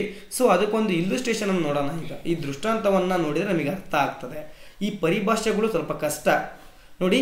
ದೃಷ್ಟಾಂತ ನೋಡ್ರಿ. ಗಂಭೀರ ಮತ್ತು ಹಠಾತ್ ಪ್ರಚೋದನೆಯಿಂದ ಯಾವ ಸನ್ನಿವೇಶಗಳಲ್ಲಿ ಝೆಡ್ ಕಡೆಗೆ ಪಿಸ್ತೂಲ್ನಿಂದ ಗುಂಡು ಹಾರಿಸಿ ಅವನ ಮರಣವನ್ನು ಉಂಟು ಮಾಡಿದಾಗ ಕೊಲೆಯೆಂದು ಪರಿಗಣಿಸಲಾದ ಅಪರಾಧಿಕ ಮಾನವ ಹತ್ಯೆಯ ಬಗ್ಗೆ ತಪ್ಪಿತಸ್ಥನಾಗುತ್ತಿದ್ದನೋ ಆ ಸನ್ನಿವೇಶಗಳಲ್ಲಿ ಅವನು ಗುಂಡು ಹಾರಿಸುತ್ತಾನೆ. ಆದ ಕಾರಣ ಈ ಪ್ರಕರಣದಲ್ಲಿ ಪರಿಭಾಷಿಸಿದ ಅಪರಾಧವನ್ನು ಮಾಡಿದನೆಂದಾಗ್ತದೆ. ಆತ್ಮೀಯ ಸ್ನೇಹಿತರೆ, ಏನನ್ನ ಹೇಳ್ತಿದೆ ಈ ಇಲ್ಲಸ್ಟ್ರೇಷನ್ನು ಅಥವಾ ದೃಷ್ಟಾಂತ ನೋಡೋದಾದರೆ, ಗಂಭೀರ ಮತ್ತು ಹಠಾತ್ ಪ್ರಚೋದನೆಯಿಂದ ಯಾವ ಸನ್ನಿವೇಶಗಳಲ್ಲಿ ಝೆಡ್ ಕಡೆಗೆ ಪಿಸ್ತೂಲ್ನಿಂದ ಗುಂಡು ಹಾರಿಸಿಬಿಟ್ಟು ಅವನ ಮರಣವನ್ನು ಉಂಟು ಮಾಡಿದಾಗ ಕೊಲೆಯೆಂದು ಪರಿಗಣಿಸಲಾದ ಅಪರಾಧಿಕ ಮಾನವ ಹತ್ಯೆ ಬಗ್ಗೆ ತಪ್ಪಿತಸ್ಥನಾಗ್ತಿದ್ದಾನೋ ಆ ಸನ್ನಿವೇಶಗಳಲ್ಲಿ ಅವನು ಗುಂಡು ಹಾರಿಸ್ತಾನೆ. ಆದ ಕಾರಣ ಏನು ಈ ಪ್ರಕರಣದಲ್ಲಿ ಪರಿಭಾಷಿಸಿದಂತಹ ಅಪರಾಧವನ್ನು ಮಾಡಿದನೆಂದಾಗ್ತದೆ ಆತ್ಮೀಯ ಸ್ನೇಹಿತರೆ. ಇನ್ನು ಸೆಕ್ಷನ್ 111 ಏನನ್ನು ಹೇಳ್ತದೆ? ಸಂಘಟಿತ ಅಪರಾಧ, ಆರ್ಗನೈಸ್ಡ್ ಕ್ರೈಮ್ ಅಂತ ಹೇಳ್ತೀವಿ ಇದನ್ನು ಇಂಗ್ಲೀಷಲ್ಲಿ. ಸೊ ನೋಡಿ, ಸಂಘಟಿತ ಅಪರಾಧ ಅಥವಾ ಆರ್ಗನೈಸ್ಡ್ ಕ್ರೈಮ್ ಅಂತ ಹೇಳ್ಬಿಟ್ಟು ನಿಮಗೆ ಶಾರ್ಟ್ ನೋಟ್ಸಿಗೆ ಕೇಳೋಂಥ ಒಂದು ಕಾನ್ಸೆಪ್ಟ್ ಇದು. ಏನನ್ನ ಕೇಳಿದಂಗೆ ಅಂದರೆ ಏನಂತ ಹೇಳಿ ನೋಡೋದಾದರೆ, ಅಪಹರಣ, ದರೋಡೆ, ವಾಹನ ಕಳ್ಳತನ, ಸುಲಿಗೆ, ಭೂ ಕಬಳಿಕೆ, ಗುತ್ತಿಗೆ ಹತ್ಯೆ, ಆರ್ಥಿಕ ಅಪರಾಧ, ಸೈಬರ್ ಅಪರಾಧಗಳು, ವ್ಯಕ್ತಿಗಳ ಕಳ್ಳಸಾಗಣೆ, ಮಾದಕ ವಸ್ತುಗಳು, ಶಸ್ತ್ರಾಸ್ತ್ರಗಳು ಅಥವಾ ಅಕ್ರಮ ಸರಕುಗಳು ಅಥವಾ ಸೇವೆಗಳು, ವೇಶ್ಯಾವಾಟಿಕೆ ಅಥವಾ ಸುಲಿಗೆಗಳಿಗೆ, ಮಾನವ ಕಳ್ಳಸಾಗಣಿಕೆ ಸೇರಿದಂತೆ ಯಾವುದೇ ನಿರಂತರ ಕಾನೂನುಬಾಹಿರ ಚಟುವಟಿಕೆ ಹಾಗೂ ಅವುಗಳ ಬಗ್ಗೆ ಹಿಂಸಾಚಾರದ ಬೆದರಿಕೆ, ಬಲಾತ್ಕಾರದ ಬಳಕೆಯಿಂದ ಅಥವಾ ಹಣಕಾಸಿನ ಪ್ರಯೋಜನವನ್ನು ಒಳಗೊಂಡಂತೆ ನೇರ ಅಥವಾ ಪರೋಕ್ಷ ವಸ್ತು ಪ್ರಯೋಜನವನ್ನು ಪಡೆಯಲು ಯಾವುದೇ ಇತರೆ ಕಾನೂನುಬಾಹಿರ ವಿಧಾನಗಳಿಂದ ಯಾರೇ ವ್ಯಕ್ತಿಯಿಂದ ಅಥವಾ ಸಂಘಟಿತವಾಗಿ ಕಾರ್ಯನಿರ್ವಹಿಸುವಂತಹ ವ್ಯಕ್ತಿಗಳು, ಗುಂಪುಗಳಿಂದ ಏಕಾಂಗಿಯಾಗಿ ಅಥವಾ ಜಂಟಿಯಾಗಿ ಅವರು ಸಂಘಟಿತ ಅಪರಾಧ ಸಿಂಡಿಕೇಟ್ನ ಸದಸ್ಯರಾಗಿರಲಿ ಅಥವಾ ಸಿಂಡಿಕೇಟ್ನ ಪರವಾಗಿ ಕಾರ್ಯನಿರ್ವಹಿಸುತ್ತಿರಲಿ ಅವರಿಂದ ರೂಪಿತವಾಗುವಂತಹ ಸಂಘಟಿತ ಅಪರಾಧವನ್ನು ಒಳಗೊಳ್ತದೆ. ಸಂಘಟಿತ ಅಪರಾಧದಲ್ಲಿ ಯಾವ ಬರ್ತಾವ ಅಂತ ಹೇಳ್ಬಿಟ್ಟು ನೀವು ನೋಟ್ ಮಾಡ್ಕೊಳ್ಳಿ. ಫಸ್ಟ್ ಒನ್ನು ಅಪಹರಣ, ಎರಡನೇದು ದರೋಡೆ, ಮೂರನೇದು ವಾಹನ ಕಳ್ಳತನ, ನಾಲ್ಕನೇದು ಸುಲಿಗೆ ಮಾಡುವುದು, ಐದನೇದು ಭೂ ಕಬಳಿಕೆ, ಆರನೇದು ಗುತ್ತಿಗೆ ಹತ್ಯೆ, ಏಳನೇದು ಆರ್ಥಿಕ ಅಪರಾಧ, ಎಂಟನೇದು ಸೈಬರ್ ಅಪರಾಧಗಳು, ಒಂಬತ್ತನೇದು ವ್ಯಕ್ತಿಗಳ ಕಳ್ಳಸಾಗಣೆ, 12ನೇದು ಮಾದಕ ವಸ್ತುಗಳು, 13ನೇದು ಶಸ್ತ್ರಾಸ್ತ್ರಗಳು.